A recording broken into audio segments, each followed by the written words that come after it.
Good morning everyone.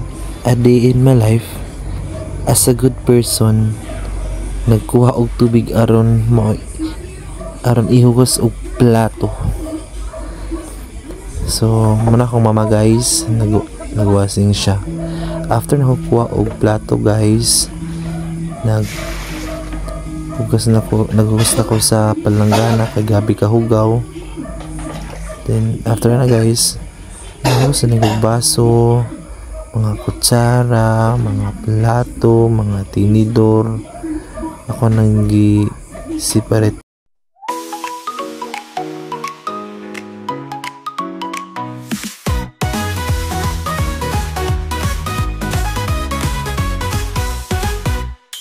Washing dishes, it's a brand new start. With the music playing, I'm dancing from the heart. Soupy bubbles rising, floating in the air.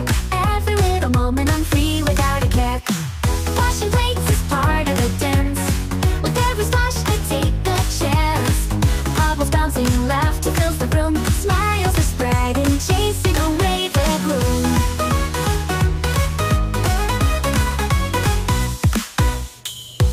After din ako hugas og plato guys, nagsulod ko og kwarto, nagkuha ko og tuwalya aron mag-prepare ko para kay maligo, and then para sa humot sad ko inig atog simbahan.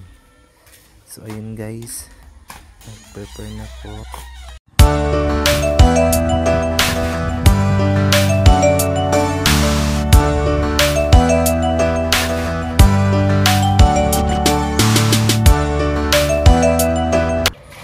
So nana ko sa gawas guys, akong gibuhat ana is wa may sulod ang isa ka tab. So ayun, nagkuha ko og tubig aron akong punon ang tab kay gamara mo kay siya guys. So akong taganan. Then actually guys, ang reason why nga nung maligo ko kay magsimba ko diha sa Santo Niño Purok Ono sa Liburan. And after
So guys, after na ko nag-toothbrush, nagpatod ko sa akong kuya dito sa simbahan sa Santo Niño sa Liburan.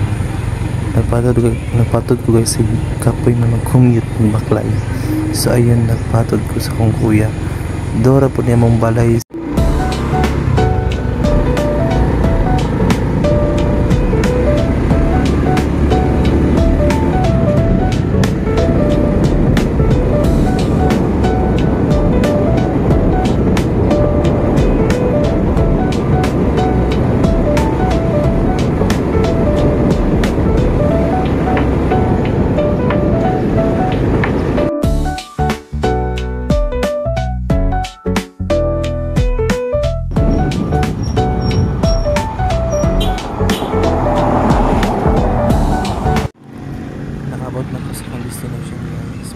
ako sa simbahan. Kaya pa nakabot ang pare guys. Sa tanan, Banig Santos nga misa, atong ilagib sa pag-ampo, ang misa sa kalag nila Elianio Anabesa, Charlene Obsiana, Father Joel, Father Charlo, Father Diomedes, Father Edfred, Bernardita, Opiano, Promisa, Celso, Africano.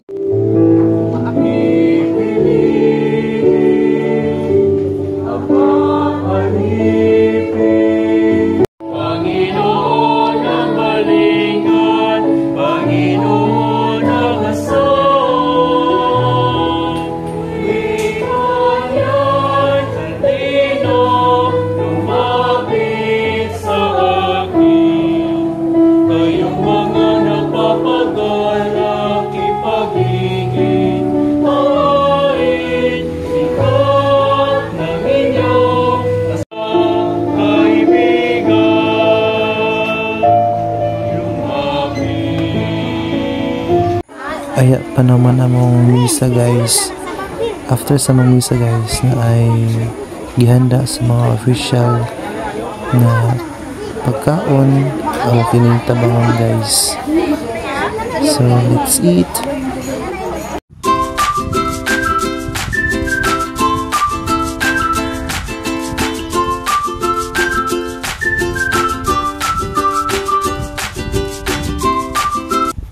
So after na makaon guys, naguli na ko. Kaya pa ko kabot sa balay. Busog kayo. Tungkol sa kabusog gali sa nagbaklay. So yun guys, mura akong vlog. Bye, amping.